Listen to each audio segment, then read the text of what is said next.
Welcome to the module on Introduction to Airflow. In this module, we are going to get introduced to Airflow, which is an open source tool which is heavily used for building data pipelines. It is essentially an advanced job scheduler. So we'll take a look at it. We'll dig deeper into the Airflow features itself, why it has become so popular. And then one of the very important concepts of Airflow is what is called a DAG, directed acyclic graphs, in which the data pipelines are built. So we'll take a look at it, and then we will end the session by looking into the Airflow architecture. All right, so let's get started. So Apache Airflow is one of the open source workflow orchestration tool, or it's also alternatively known as a cloud flow manager. All right. So because of the name, sometimes it's mistaken to be a data streaming tool. So it's not a data streaming tool. All right. So I just wanted to call you out on that. So it's a workflow orchestration tool. So it's essentially a platform to programmatically author, schedule, and monitor workflows. So what are workflows? So one way to look at data pipelines. In a typical data pipeline, we want to do multiple actions, right? You're extracting from data sources, you're doing some transformation, and then you're loading on. So can be considered to be a workflow. So Airflow is not built essentially for data pipeline, but it has been used quite a lot in the realm of using it as a data pipeline orchestration tool. Okay, so the platform gives you a lot of, it's the framework essentially helps you to programmatically author, schedule, and monitor workflow. So a workflow in Airflow is represented by a DAG. So a DAG is a directed acyclic graph. So in the graph module, we took a look at what is directed acyclic graph, right? So in the typical workflow, you have multiple steps sort of coming together to complete the overall task. So it is a graph and it is directional. It doesn't cycle back into the earlier steps, right? So that's why the steps are reported as a DAG. So let's dig into some of the Apache Airflow features. So one of the features is it's a sophisticated job scheduler. Typically, as I was telling you before, it can be used for any scheduled work. It need not be a data pipeline. It could be where you're not moving data, but you just want to perform an application, etc. So uses DAGs, as we spoke earlier. Why is there a need for us to have a framework, right? So what essentially an orchestration tool does inherently is it takes care innately of monitoring and logging every step. So you can set when you're creating a workflow of multiple steps. So you can also include if one of the steps fails, how many times would it retry, right? And so typically it also has a great UI, right? So that is what Airflow actually brings us to us. It helps us to, it takes all of the load off of this monitoring and logging that happens at every step and all of the retry options, etc. So you can just set these options as a configuration. So the framework is written in Python for Python workloads. So it does require 100% coding. So it does not inherently have any ETL functionality, right? So there are tools which meant for ETL functionality. But as I said, Airflow has been used to build data pipeline. It doesn't have these steps of extracting, hey, just put the code there. No, that's not what Airflow does. It is essentially an advanced scheduler. So you can write your data pipeline of extract, transform, or load using Airflow. So of course, there is a little bit of a steep learning curve with regard to learning Airflow. But the one good thing is it has a UI to get you look at the one-stop view of all tasks. So typically your workflow has multiple steps. So each step is typically called a task in Airflow. We'll take a deeper look at it in the subsequent slide. So we also need to know at what point did a task fail, right? So that different steps to a task. So the task is when it's queued for processing, right, or it is being processed, it's completed, or it was not successful, right? So there are different states of it. So the UI in Airflow provides you all of the one stock view of what are all your states and what are all your task steps and what state they are in. Of course, it is great in providing integration support to multiple cloud components to plug and play. So it is also popular if you want to load data from one component to another, etc. So you can actually use Airflow to call out to your cloud components as well. It is an open source tool and it has a big community of users. So help is always readily available at the end of a Google search, right? So that is always one of the important aspect that one looks at in order to select a tool. Let's take a look at advantage of workflow as a code, right? So one way is the maintainability. So if there is need to change your workflow, right, and because there is always changes with regard to your business logic, so developers can follow explicitly what is being specified by reading the code itself, right? So the maintainability, if business logic needs to be changed in the transformation, etc. So the workflow, instead of just it being an external tool, but if it is written as a code, it can be essentially versionable, right? That is a very, very important part of any of the agile system, because code versions can be tracked through a version control software such as Git, right? So you can know how the code has evolved over a period, how the business logic has evolved, and if and more importantly, if there is a problem with it, it can also be rolled back. Another advantage of workflow as a code is the collaborative element, right? So today we work in very big teams, and for typically writing a workflow, a lot of people are probably writing one step of the workflow if you have a complex workflow. So a team of developers can collaborate to execute and maintain the code for the entire workflow, because each of them are probably responsible for a few steps of the workflow itself.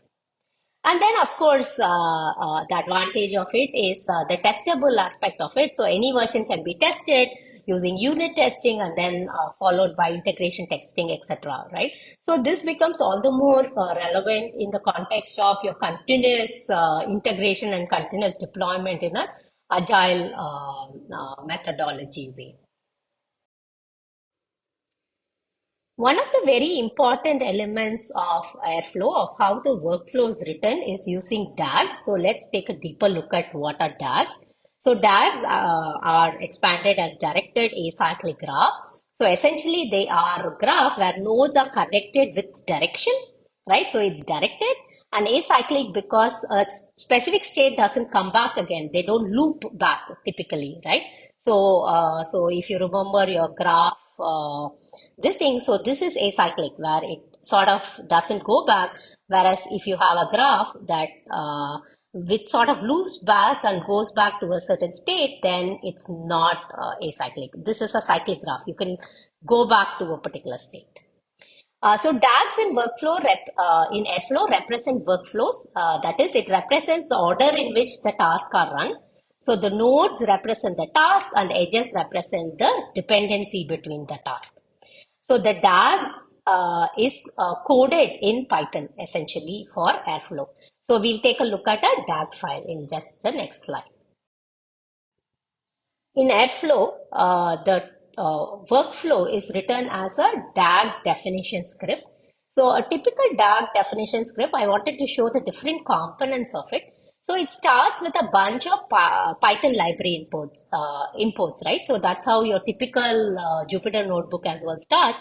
So you will import a bunch of libraries. So depending on in what language you are coding, so you might want to import what are called bash operators or Python operators, right?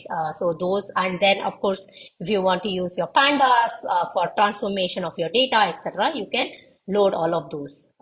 Then comes your DAG arguments. So DAG arguments is the owner of the DAG, what is the interval at which the scheduling happens, right? So all of the retry aspects of it, how many retries, etc. They are DAG arguments. And then you have a DAG definition. A DAG definition has a name, and it also talks about the schedule interval, the description of the DAG, and what are the default arguments, right? So that is specified in the DAG definition. Then comes your task definition. So your DAG is your workflow. So that DAG consists of a set of tasks, right? So you have to define a task and the task pipeline, which forms the DAG, right? So here, if you look at the script, so you see there is a download function which is written as a Python operator, which is used to download a file, right? And this forms the first step of the task. And then there is an extract function, and then there is a transform function and load. So when I say function, each of it is a task. So code would be written for each of it, and all of these are sort of connected by these arrows, right? So which shows that download happens first, followed by extract, then transform, and then the loading, right? So this is how a typical DAG definition script is written in Python. Now that we have taken an understanding of Apache Airflow and some of its features and how a DAG script is actually written, let's take a deeper look at the Airflow architecture. So there are multiple components that sort of come together. The diagram here shows the main components, right? So there is a scheduler, and then an executor, and then you have workers, web server, right? And then a metadata data database. So what are these? So it starts with a scheduler. The scheduler handles both triggering the schedule workflows and submitting tasks to the executor to run, right? So the scheduler is essentially the master in some sense, and then it delegates the task to be run to the executor. The executor handles running of tasks by assigning them to workers and then runs the task. So that's what, so it sort of starts here, right? So then the scheduler sort of triggers your executor, the executor gets you to the workers.